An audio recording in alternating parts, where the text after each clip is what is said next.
한양의 끝자락, 그늘진 골목길에서 가난한 소년 홍도는 낡은 초가집에 홀로 앉아 있었다.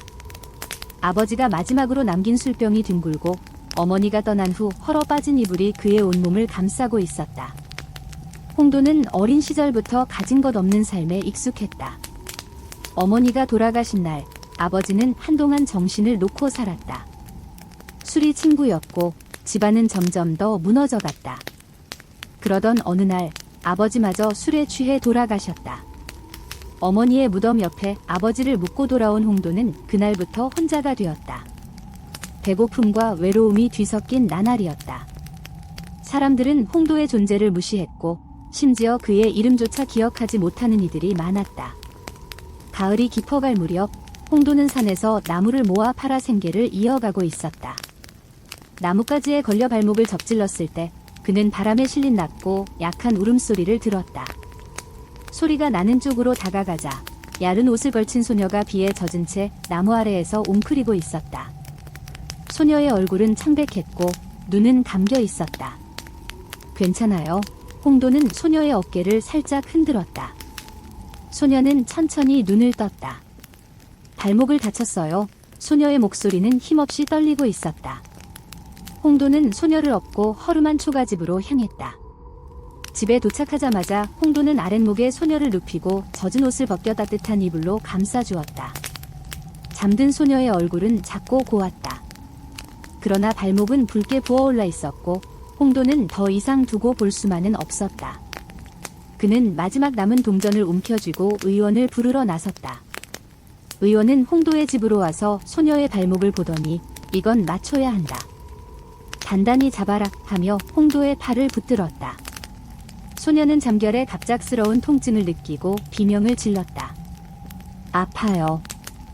홍도는 소녀의 손을 잡고 이제 괜찮아. 다 끝났어 라고 위로했다. 의원은 약재를 주고 떠났고 홍도는 뜨거운 물에 약재를 달이며 소녀의 얼굴을 바라보았다.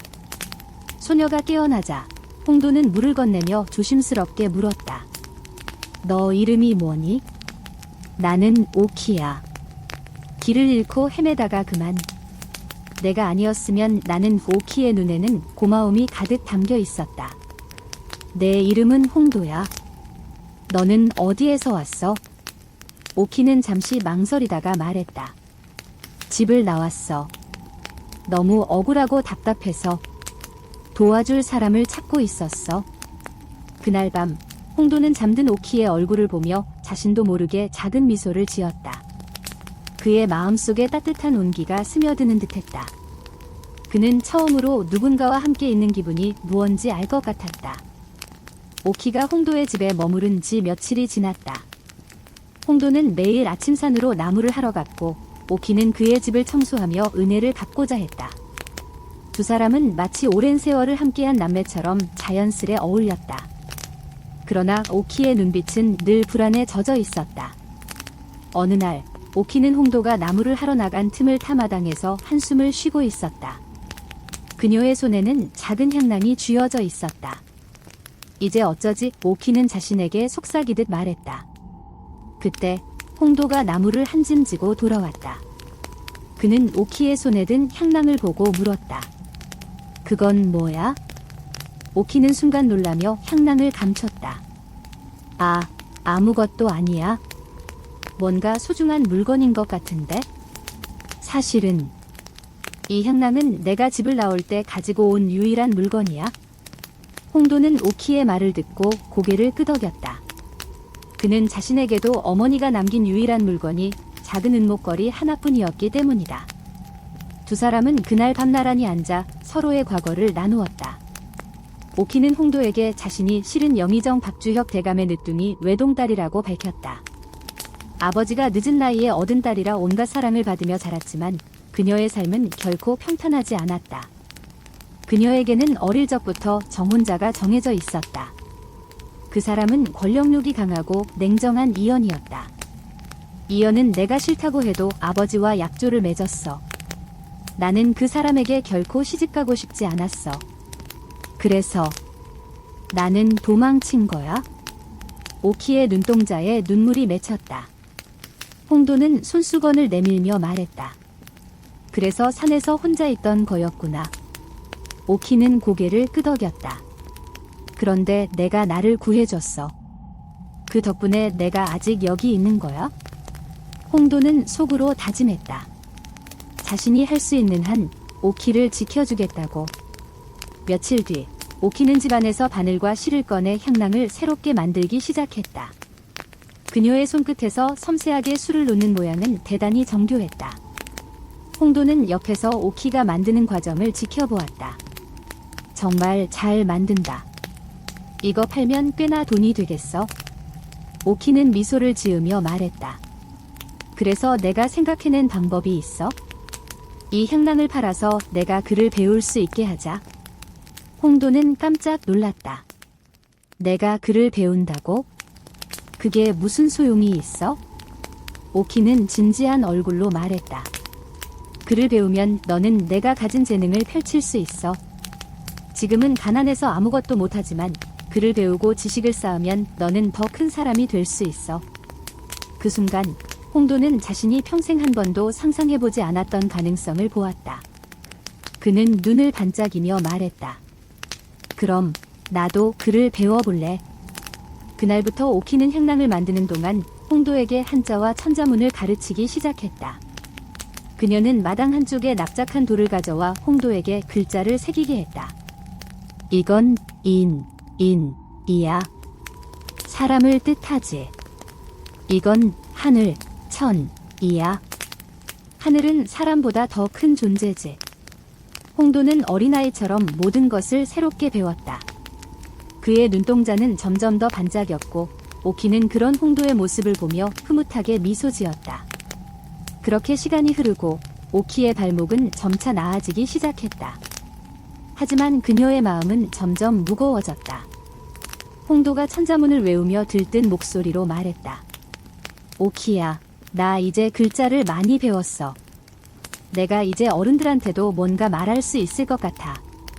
그러나 오키는 그런 홍도를 보며 슬픔을 삼켰다. 그녀는 이미 발목이 다 나았지만 홍도를 떠날 생각을 할 수 없었다.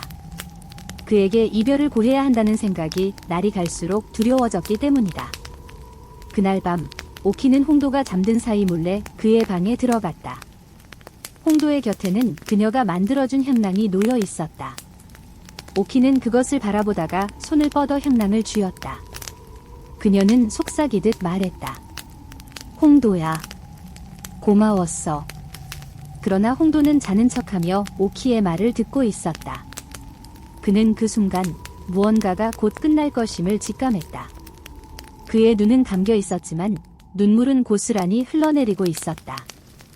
다음 날 아침, 오키는 아무런 말도 남기지 않고 떠나버렸다.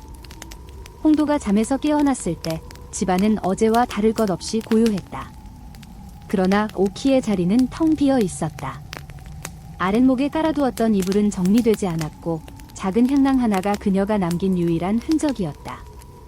홍도는 허둥지둥 마당으로 뛰어나갔다.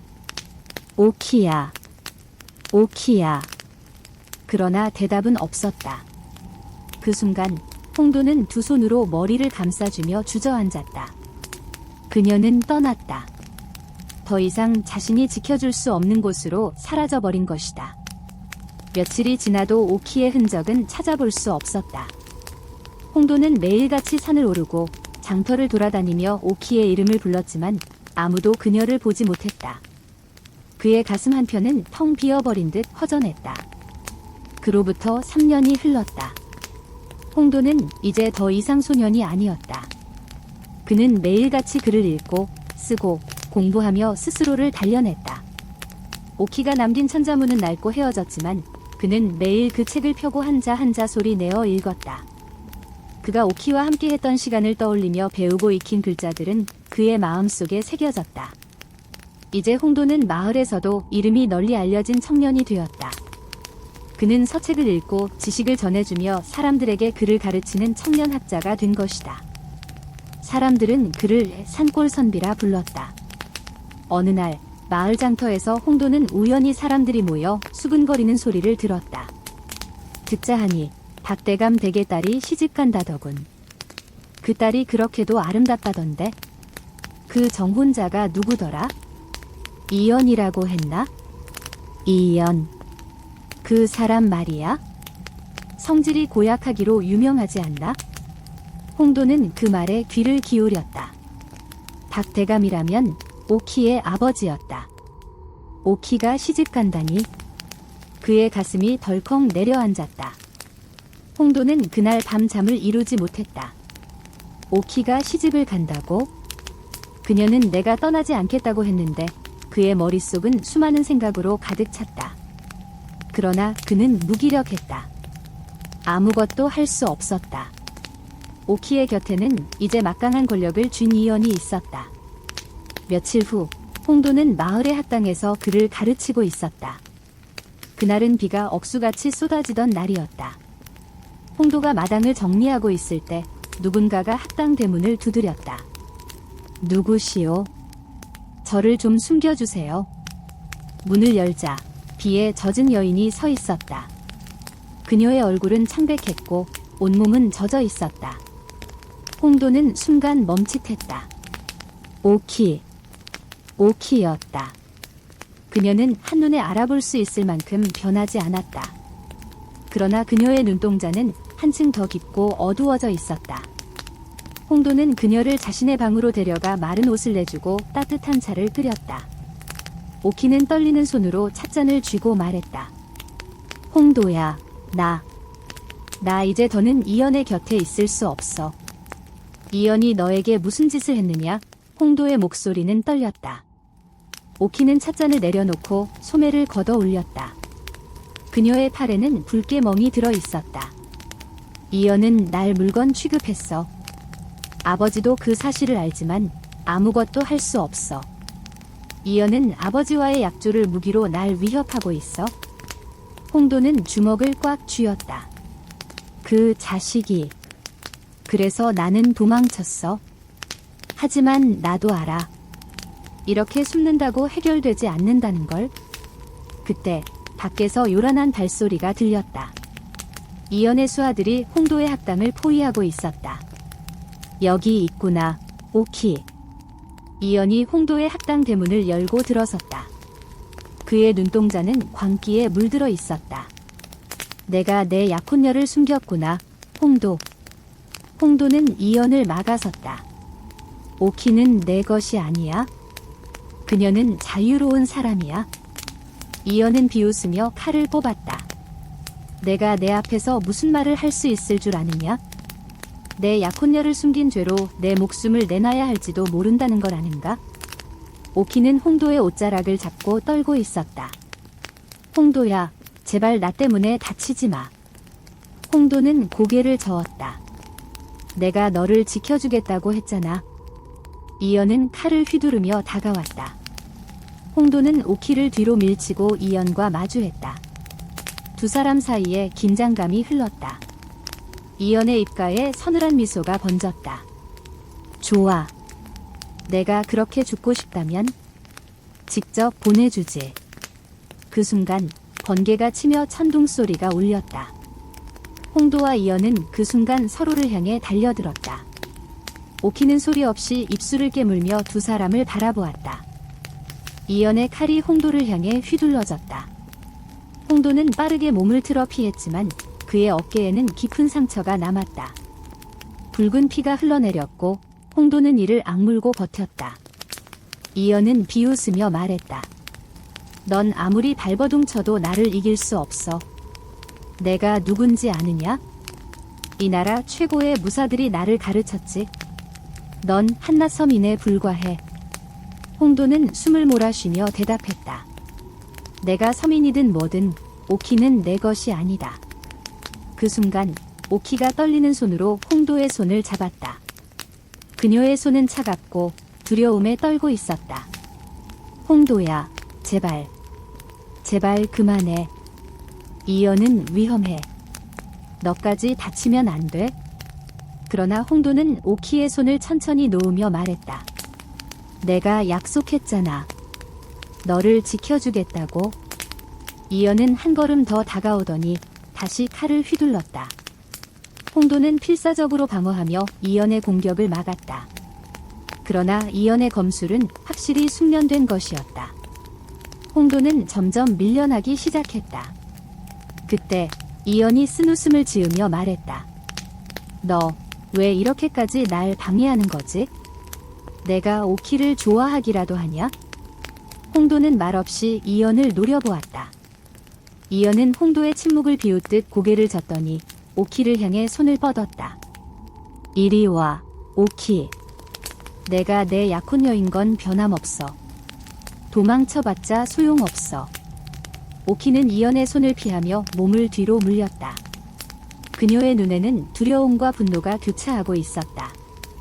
이연, 난 너에게 시집가지 않을 거야. 너는 나를 사랑하지도 않으면서 나를 가두려고만 하잖아. 이연의 얼굴이 일그러졌다. 뭐라고? 감히 너 따위가? 그 순간 홍도가 다시 몸을 일으켰다.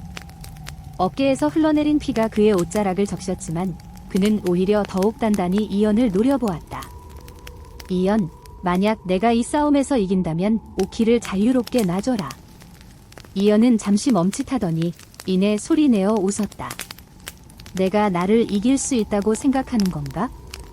정말 우습군. 그러나 홍도는 굳은 결심으로 다시 이연을 향해 다가섰다.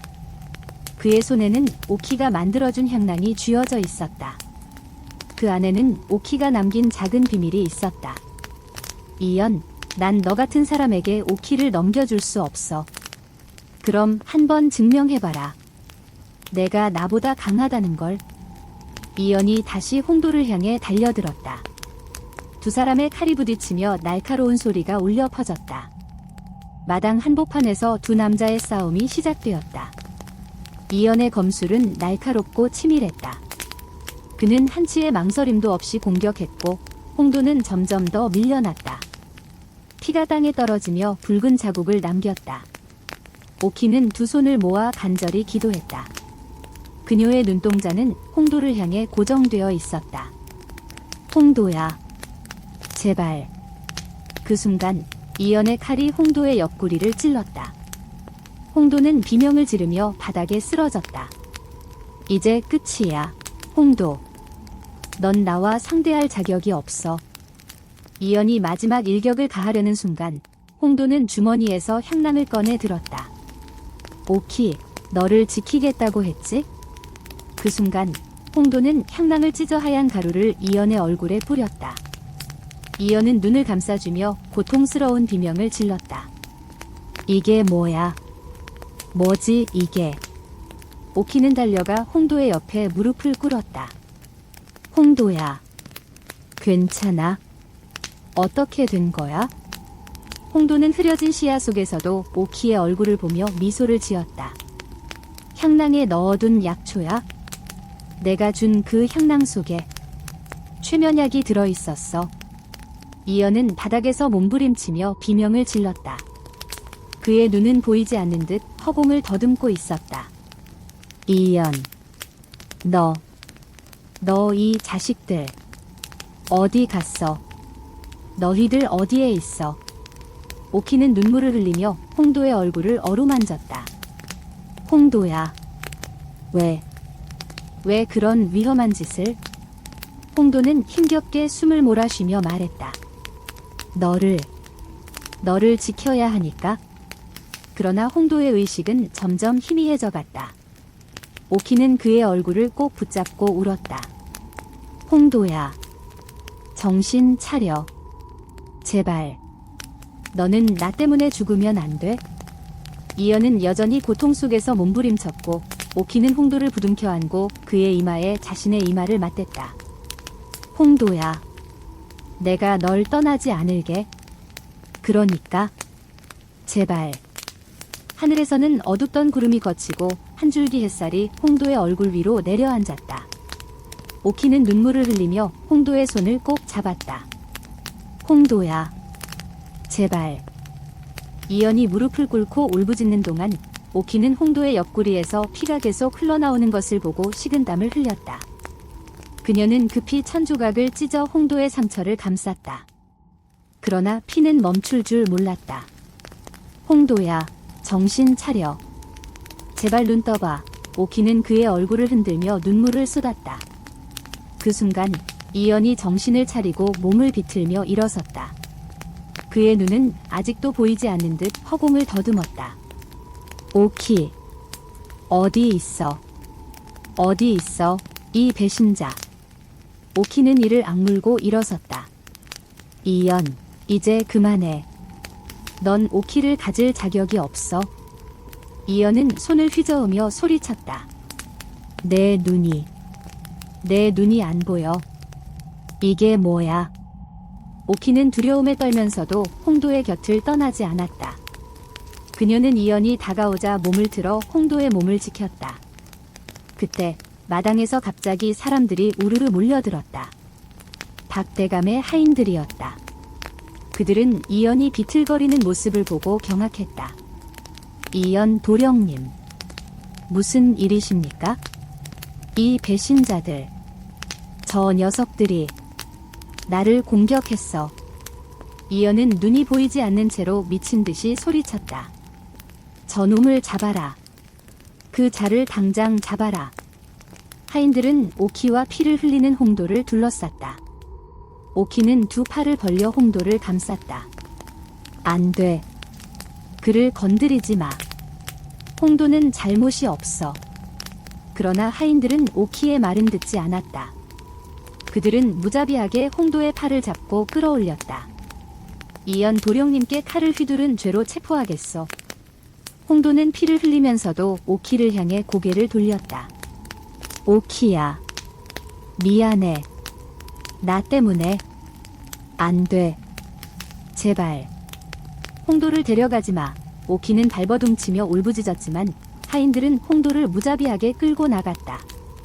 그 순간 박대감이 마당에 나타났다. 그는 이연의 처참한 모습을 보고 다가왔다. 이연 도령, 이게 무슨 일이오? 이연은 얼굴을 찡그리며 소리쳤다. 저 배신자들 때문에 내가 이 꼴이 되었어. 저 녀석이 나를 공격했어. 박대감은 오키를 노려보았다. 오키, 너 지금 이게 무슨 짓이냐? 너 때문에 우리 집안이 망신을 당했다. 오키는 눈물을 흘리며 아버지의 발밑에 무릎을 꿇었다. 아버지, 제발 홍도를 살려주세요. 그는 잘못이 없어요. 모든 것은 저 때문이에요. 그러나 박대감의 얼굴은 돌처럼 굳어 있었다. 오키, 너는 이연 도령과의 혼약을 맺은 몸이다. 내가 저 천한자와 엮여 있는 것만으로도 우리 집안은 망신을 당했어. 내가 한 짓에 대한 대가를 치러야 한다. 오키는 두 손을 모아 빌었다. 제발, 아버지, 홍도를 살려주세요. 그는 제 목숨을 구해준 사람이에요. 그럴수록 더 나쁘다. 내가 이연 도령을 두고 천한자와 어울렸다는 소문이 돌면 우리 집안은 끝장이야. 박대감은 돌아서며 이연의 어깨를 잡았다. 도련님, 제가 곧 관아에 연락해 이 사건을 해결하도록 하겠습니다. 이연은 쓰러질 듯 비틀거리며 말했다. 홍도, 저 놈을 반드시 죽여야 해. 그 말을 남기고 이연은 하인들의 부축을 받으며 자리를 떴다. 오키는 한자리에 주저앉아 멍하니 하늘만 바라보았다.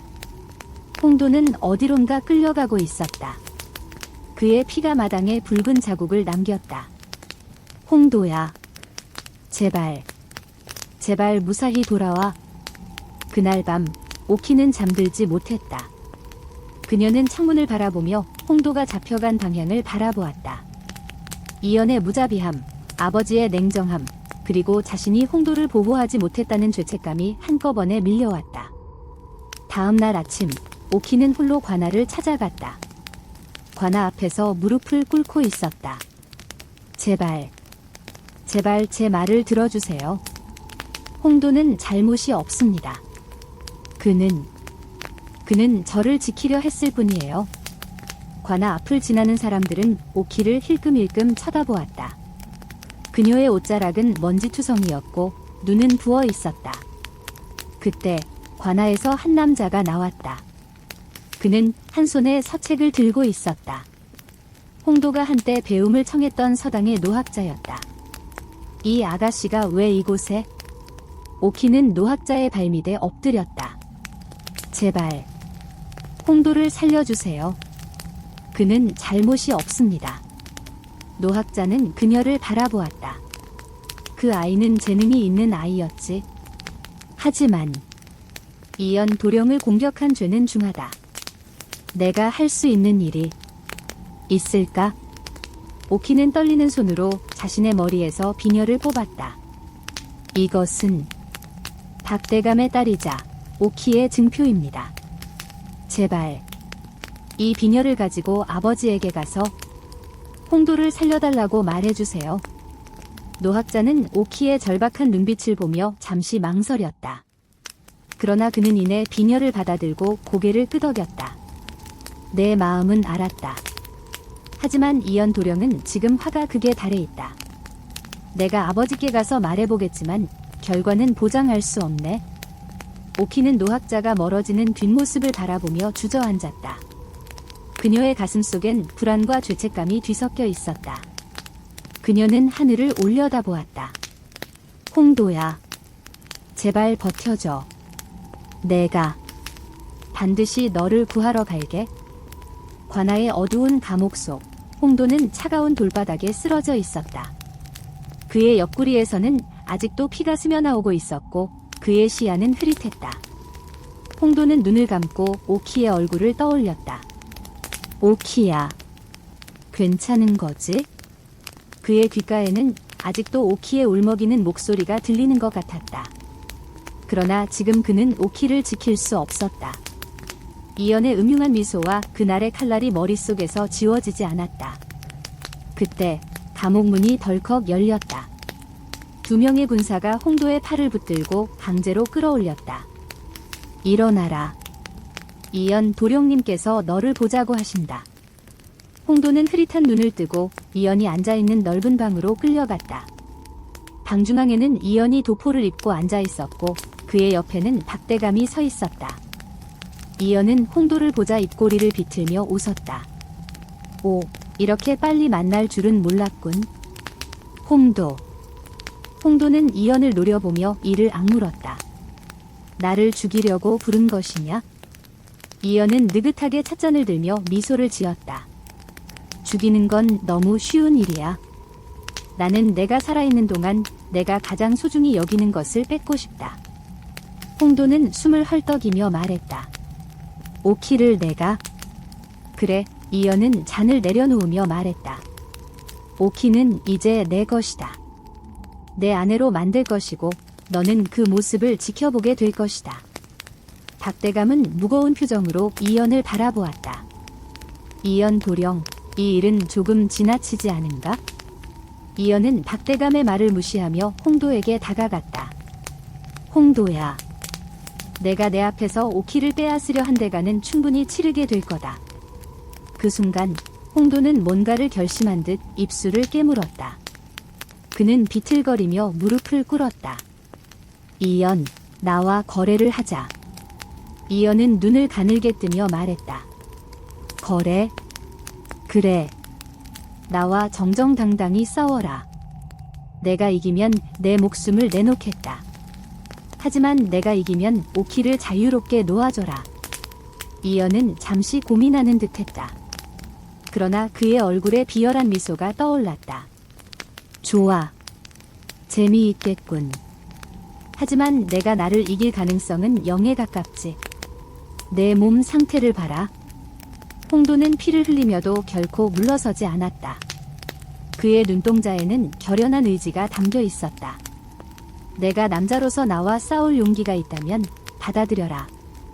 이연은 손가락을 튕겼다. 그럼 내일 정오 사당 뒤뜰에서 결투를 하자. 내가 살아남을 수 있을지는 두고 보자고.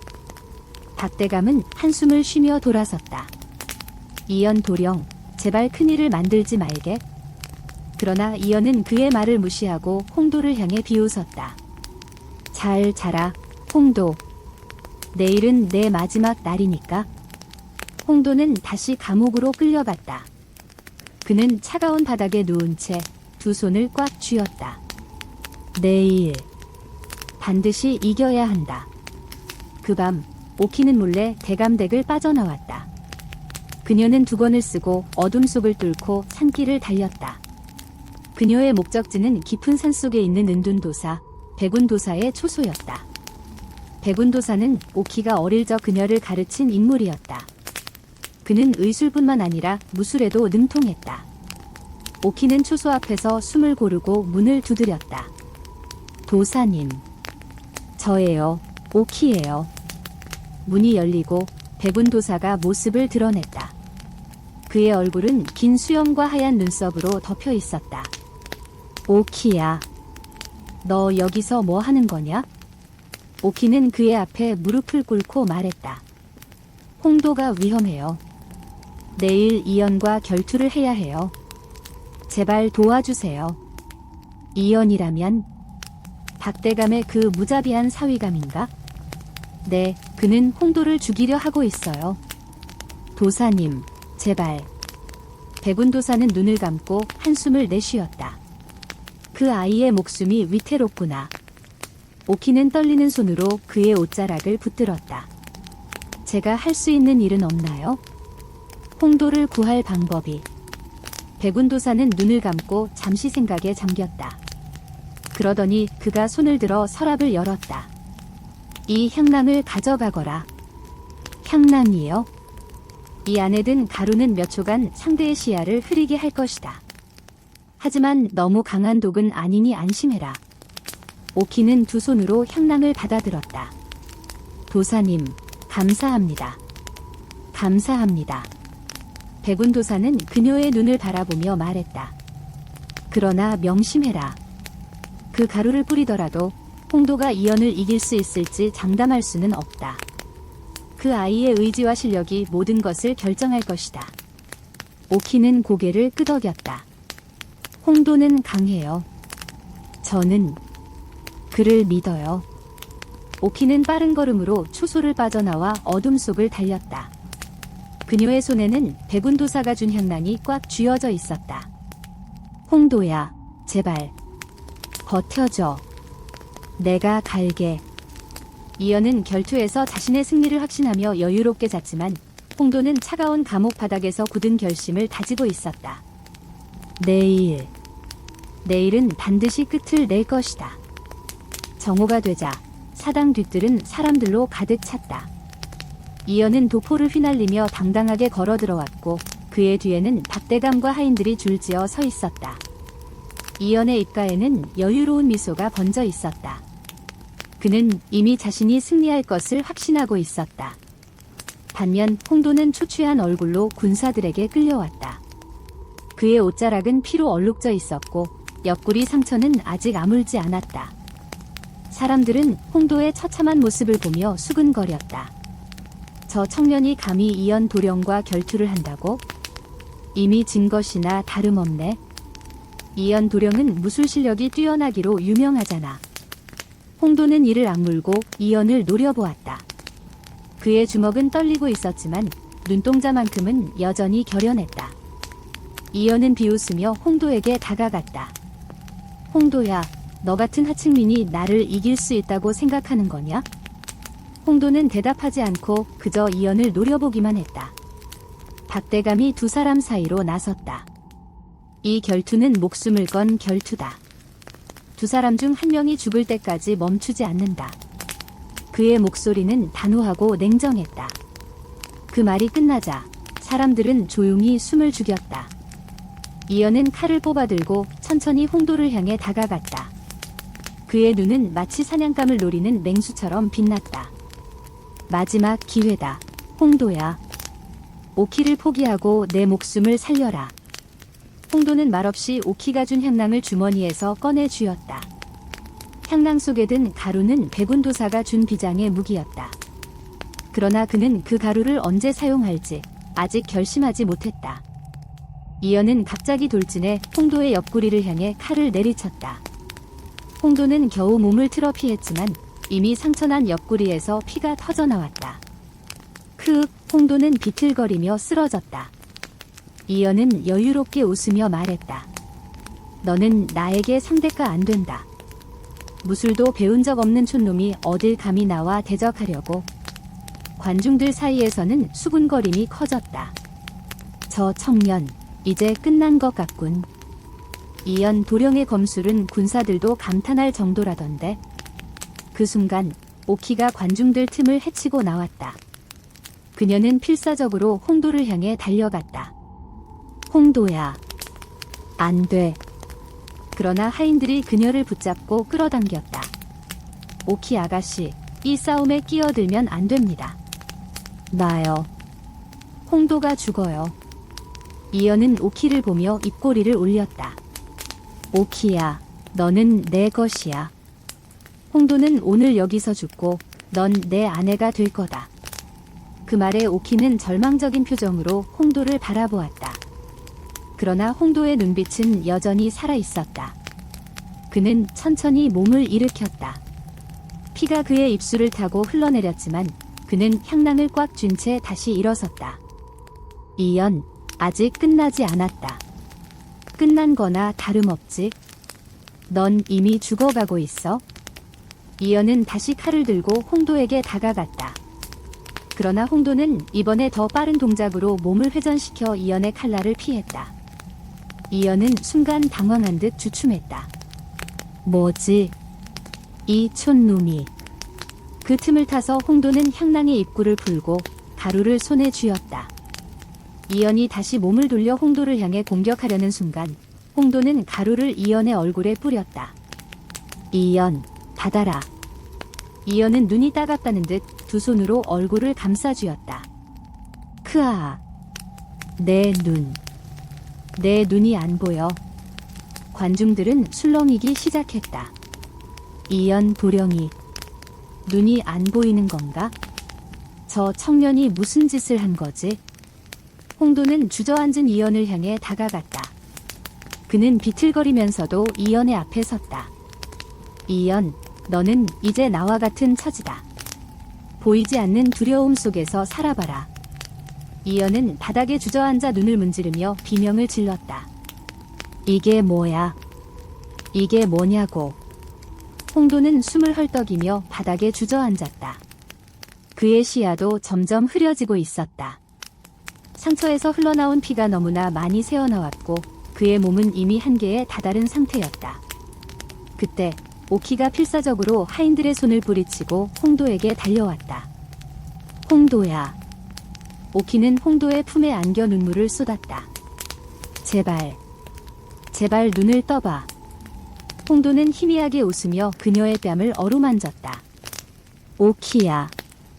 내가 무사해서 다행이야. 홍도야. 이제 끝났어. 이연은 다시는 널 괴롭히지 못할 거야. 그러나 홍도의 눈은 점점 감겨가고 있었다. 오키야. 너와 함께했던 시간. 정말 행복했어.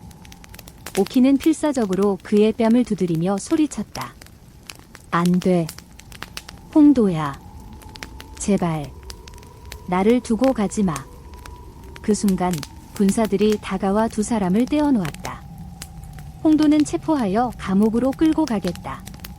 오키는 울부짖으며 홍도의 손을 잡고 늘어졌다. 안 돼. 그를 데려가지 마. 그가 이겼어요. 이겼다고요. 그러나 군사들은 홍도를 무자비하게 끌고 갔다. 홍도의 몸은 축 늘어져 있었고 그의 손은 오키를 향해 마지막 힘을 다해 뻗고 있었다. 오키야. 제발. 오키는 무릎을 꿇고 바닥을 두드리며 울부짖었다. 홍도야. 홍도야. 그녀의 울음소리가 사당 뒤뜰에 울려 퍼졌다. 이연은 여전히 눈을 감고 고통스러워하며 바닥에 주저앉아 있었다. 박대감은 그 모습을 지켜보며 고개를 돌렸다. 이연 도령, 이제 넌 끝났다. 하늘은 회색빛으로 물들어갔다. 그리고 그날 밤 오키는 집으로 돌아가지 않았다.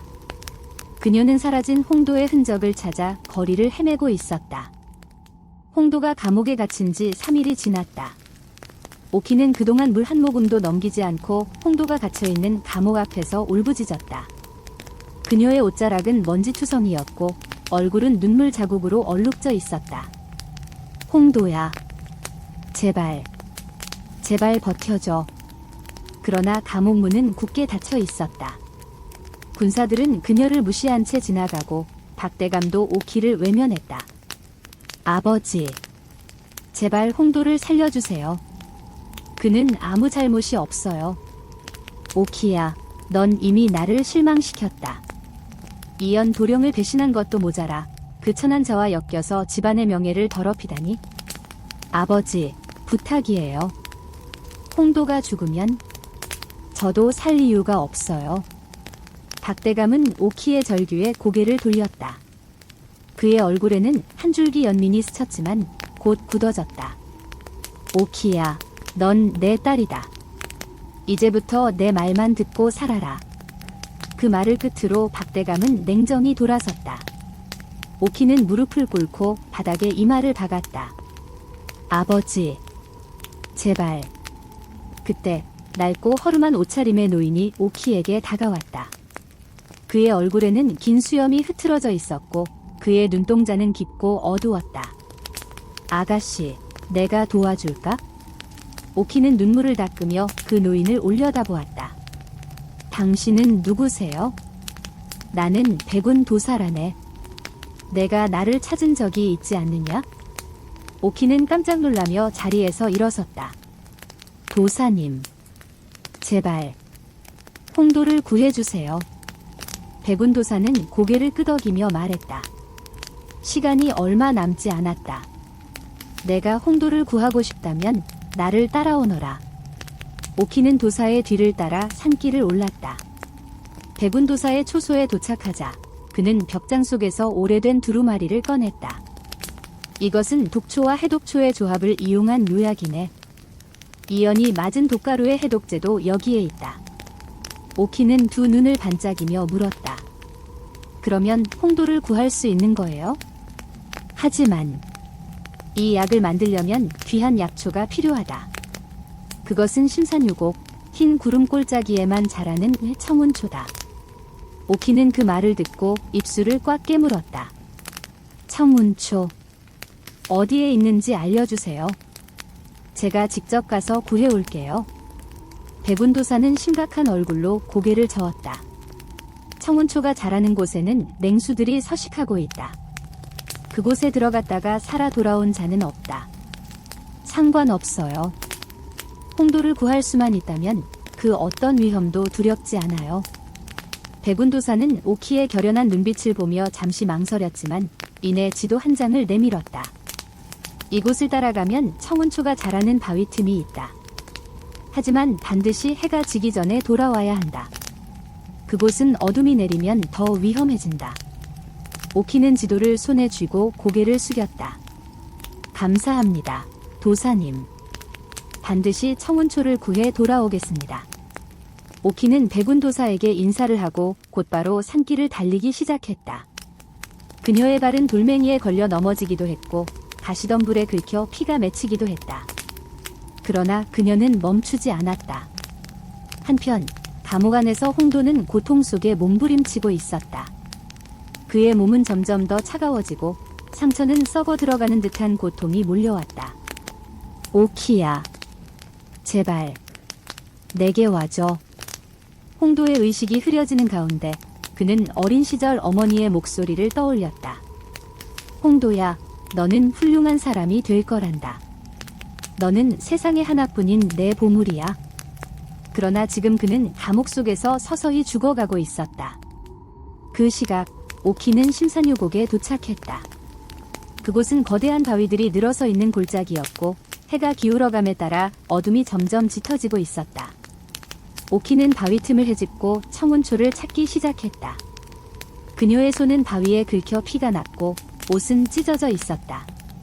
제발 홍도를 살릴 수 있는 약초야? 어디에 있는 거니? 그 순간 거대한 포효 소리가 들려왔다. 오키는 고개를 들어보았다. 거대한 산짐승이 어둠 속에서 그녀를 노려보고 있었다. 이런... 설마... 그 짐승은 커다란 이빨을 드러내며 오키를 향해 달려들었다. 오키는 바위 뒤로 몸을 숨기고 숨을 죽였다.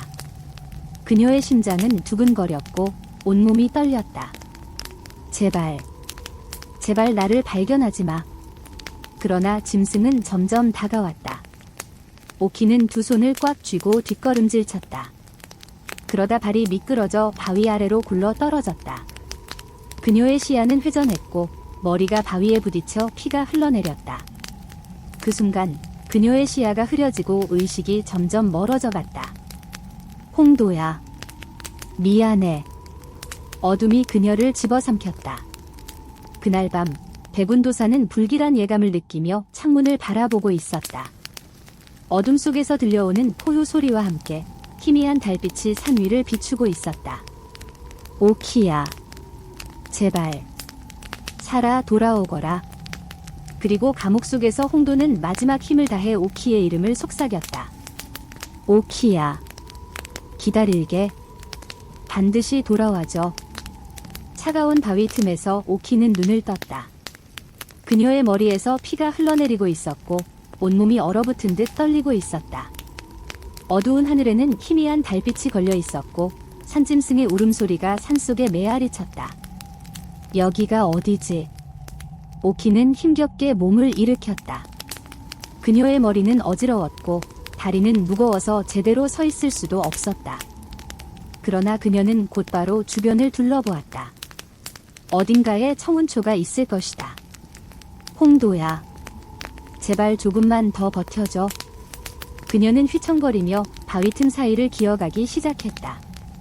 손은 바위에 긁혀 피가 맺혔고 입술은 바짝 말라 있었다. 그러나 오키의 눈빛은 절박함으로 가득 차 있었다. 그때 그녀의 눈앞에 푸르스름한 빛이 아른거렸다. 저건. 그녀는 발을 질질 끌며 그 빛을 향해 다가갔다. 그곳에는 청운초가 자라고 있었다. 한 줄기, 단 하나의 청운초가 달빛 아래서 빛나고 있었다. 오키는 두 손을 모아 기도하듯 청운초를 꺾었다. 홍도야, 내가 이걸로 널 구할 수 있어? 그러나 그 순간 바위 뒤에서 거대한 산짐승이 어둠 속에서 튀어나왔다. 크르르. 오키는 뒤로 물러났지만 이미 늦었다. 짐승은 오키를 향해 이빨을 드러내며 달려들었다. 오키는 눈을 감고 심장이 미친 듯이 뛰었다. 홍도야. 미안해. 그 순간 날카로운 휘파람 소리가 들렸다. 짐승이 갑자기 발을 멈추더니 땅에 쓰러졌다. 짐승의 이마에 꽂힌 것은 날카로운 단검이었다. 오키는 숨을 몰아쉬며 고개를 들었다. 앞에는 백운도사가 서 있었다. 그의 얼굴은 땀으로 흥건히 젖어 있었고 손에는 짐승을 제압한 단검이 들려 있었다. 오키야, 무사해서 다행이구나. 오키는 눈물이 터져나와 도사의 품에 안겼다. 도사님, 제가 청운초를 구했어요. 백운도사는 오키를 부축하며 말했다. 잘했다, 오키야. 이제 홍도를 구하러 가자. 그날 밤 감옥 안에서는 홍도가 점점 더 깊은 어둠 속으로 빠져들고 있었다. 그의 온몸은 얼음장처럼 차가웠고 숨이 가빠지며 거칠어졌다. 그의 머릿속에는 어린 시절의 기억이 주마등처럼 스쳐 지나갔다. 어머니의 따스한 손길, 아버지의 엄한 목소리, 그리고 오키와 함께했던 시간들. 오키야, 제발 돌아와줘. 그 순간 감옥 문이 덜컥 열렸다. 두 명의 군사가 들어왔다. 그들의 뒤에는 백운도사와 오키가 서 있었다. 오키는 숨을 헐떡이며 달려와 홍도의 얼굴을 어루만졌다.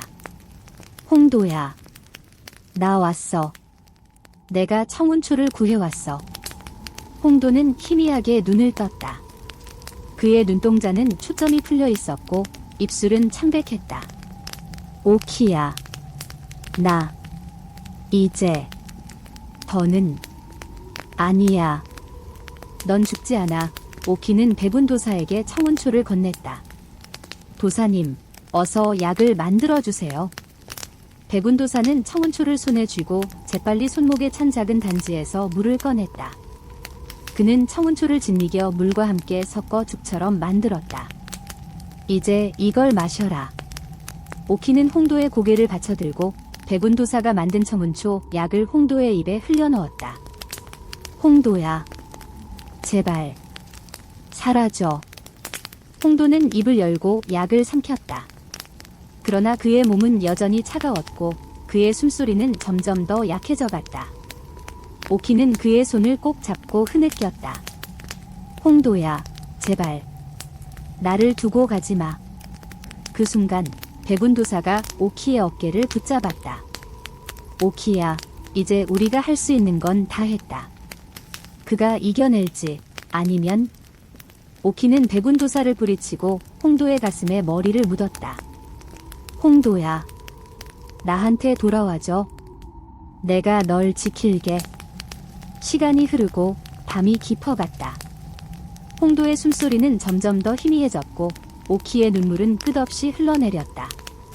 그때 홍도의 손가락이 미세하게 움직였다. 오키는 놀라서 고개를 들었다. 홍도야. 홍도의 눈꺼풀이 천천히 떨렸다. 그의 입술이 조금씩 열리며 미약한 목소리가 새어나왔다. 오키야. 오키는 두 손으로 입을 틀어막고 흐느꼈다. 홍도야. 홍도야. 내가 살아있구나. 백운도사는 한숨을 내쉬며 하늘을 올려다보았다. 천운초의 약효가 통했군.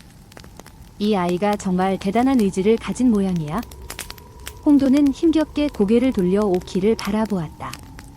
그의 눈가에 눈물이 맺혔다. 오키야, 넌 날 구했구나. 오키는 홍도의 손을 꽉 쥐었다. 그래, 내가 널 구했어. 그리고 앞으로도 내 곁에 있을 거야. 홍도는 미소를 지으며 눈을 감았다. 그의 가슴은 천천히 그러나 분명하게 오르내리고 있었다. 오키는 그의 이마에 입을 맞추며 속삭였다. 이제 우리 다시는 헤어지지 말자. 절대. 그러나 어둠 속에서는 이연이 감옥 밖에서 이 장면을 지켜보고 있었다. 그의 눈동자는 분노와 증오로 불타고 있었다. 홍도, 내가 살아남았다고 해도 난 너를 절대 용서하지 않을 거다. 그리고 이연의 손에는 날카로운 단검이 쥐어져 있었다. 새벽이 밝아오고 있었다. 감옥의 차가운 바닥에 누워있던 홍도는 천천히 눈을 떴다. 그의 곁에는 오키가 기진맥진한 얼굴로 잠들어 있었다. 그녀의 손은 여전히 홍도의 손을 꼭 쥐고 있었다. 홍도는 천천히 고개를 돌려 오키의 얼굴을 바라보았다. 그녀의 눈가에는 아직도 눈물이 맺혀 있었고 입술은 창백하게 말라 있었다. 오키야. 홍도가 그녀의 이름을 부르자 오키는 눈을 번쩍 뜨고 홍도를 바라보았다. 홍도야. 너 정신이 드는 거야? 홍도는 희미하게 미소를 지으며 그녀의 손을 꼭 잡았다. 너 나를 구했구나. 오키는 두 눈에서 눈물이 흘러내렸다. 그래, 내가 널 구했어. 이젠 절대 널 놓치지 않을 거야. 그 순간 감옥 문이 거칠게 열렸다. 박대감이 이연과 함께 모습을 드러냈다. 이연의 얼굴은 새파랗게 질려 있었고 그의 두 눈은 아직도 초점을 잃은 채 허공을 더듬고 있었다. 박대감은 홍도와 오키를 번갈아 노려보았다. 오키야, 너는 이연 도령의 약혼녀다. 그런데도 홍도와 이렇게 어울리다니?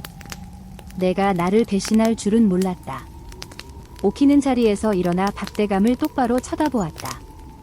아버지, 저는 홍도와 함께 할 겁니다. 저는 이연과 혼인할 생각이 없어요. 박대감의 얼굴이 일그러졌다. 뭐라고? 내가 내 말을 거역하는 것이냐? 그 순간 이연이 더듬거리며 앞으로 나섰다. 그의 손에는 날카로운 단검이 쥐어져 있었다. 홍도, 내가 내 인생을 망쳤어. 그는 단검을 휘두르며 홍도에게 달려들었다. 오키는 눈을 크게 뜨고 홍도를 감싸며 소리쳤다. 안 돼. 그 순간 박대감이 급히 앞으로 달려나와 이연의 팔을 붙잡았다. 이연 도령, 제발 멈추게. 이연은 발악하며 몸부림쳤다. 내가 내 놈을 죽여버리겠어. 내 눈을 멀게 한 건 너야. 홍도. 너는 나를 죽였어. 홍도는 일어나 오키를 보호하듯 그녀를 감싸 안았다. 그의 눈동자는 여전히 굳건했다. 이연, 넌 내게서 모든 걸 빼앗아갔다. 내 존엄도, 내 자존심도. 하지만 오키만큼은 절대 너에게 줄 수 없어. 이연은 이를 악물고 몸부림쳤지만 박대감과 하인들이 그를 붙잡고 있었다. 도련님, 이성을 찾으세요. 저 놈이 날 이렇게 만들었어. 저 놈이. 박대감은 눈을 감고 길게 한숨을 내쉬었다. 그는 비틀거리며 무릎을 꿇고 홍도에게 절을 올렸다. 홍도야. 내가 잘못했다. 내가 이연에게 눈이 멀어 내가 겪은 고통을 무시했다. 제발 용서해다오. 홍도는 입술을 깨물고 눈을 감았다. 그의 마음속에는 오랜 원망과 분노가 얽혀 있었지만 오키를 위해 그는 고개를 끄덕였다. 대감님, 저는 오키와 함께 떠나겠습니다. 이연과 이 고을에서 더 이상 머무를 수 없어요. 오키는 홍도의 손을 꼭 잡고 고개를 끄덕였다. 홍도야, 나도 너와 함께 할 거야. 이곳을 떠나서 우리 둘이 새로운 삶을 살자. 이연은 바닥에 무릎을 꿇고 흐느꼈다. 그의 눈에는 미친 듯한 분노와 절망이 서려 있었다. 홍도, 내가 이겼다고 생각하겠지만 난 절대 포기하지 않아. 그 순간 백운도사가 감옥 문을 열고 들어왔다. 그의 손에는 서찰 한 장이 들려 있었다. 오키야, 이 서찰은 내 어머니께서 남긴 것이다. 오키는 놀란 표정으로 서찰을 받아들었다. 그녀의 손은 떨리고 있었다. 그 서찰에는 어머니의 유언이 적혀 있었다. 오키야, 너는 내 목숨보다 소중한 딸이다. 내가 진정 원하는 삶을 살아라. 너의 행복이 곧 내 소망이니 누구의 강요에도 얽매이지 말고 너의 마음이 가는 곳으로 가거라. 오키는 눈물을 쏟으며 서찰을 가슴에 품었다. 어머니. 백운도사는 고개를 끄덕이며 말했다. 이제 너희는 자유다. 이연 도령의 눈은 회복되기 힘들 것이다. 그는 이제 더 이상 너희를 쫓아오지 못할 거야. 홍도는 백운도사에게 고개를 숙였다. 도사님, 감사합니다. 저는 오키와 함께 떠나겠습니다. 백운도사는 홍도의 어깨를 두드렸다. 가거라. 이제 너희의 삶을 살아라. 며칠 후 홍도와 오키는 고을을 떠나 새로운 마을로 향했다. 오키는 홍도의 손을 꼭 잡고 말했다. 이제 우리 어디로 갈까? 홍도는 미소를 지으며 하늘을 올려다보았다. 우리가 원하는 곳 어디든 갈 수 있어? 너와 함께라면. 오키는 홍도의 어깨에 기대며 말했다. 홍도야, 우리 다시는 헤어지지 말자. 절대 헤어지지 않아. 이제부터는 너와 함께 내 인생을 살 거야. 홍도는 한 손으로 오키를 끌어안으며 발걸음을 옮겼다. 그들의 뒷모습은 석양 속으로 서서히 사라졌다. 이제 두 사람은 더 이상 과거에 얽매이지 않고 서로를 지켜주며 새로운 삶을 시작할 준비가 되었다. 그들의 발걸음은 더없이 가벼웠고 오키의 손을 잡은 홍도의 손은 결코 놓지 않을 것처럼 단단히 엉켜 있었다. 그리고 그들의 앞에는 끝없는 길이 펼쳐져 있었다.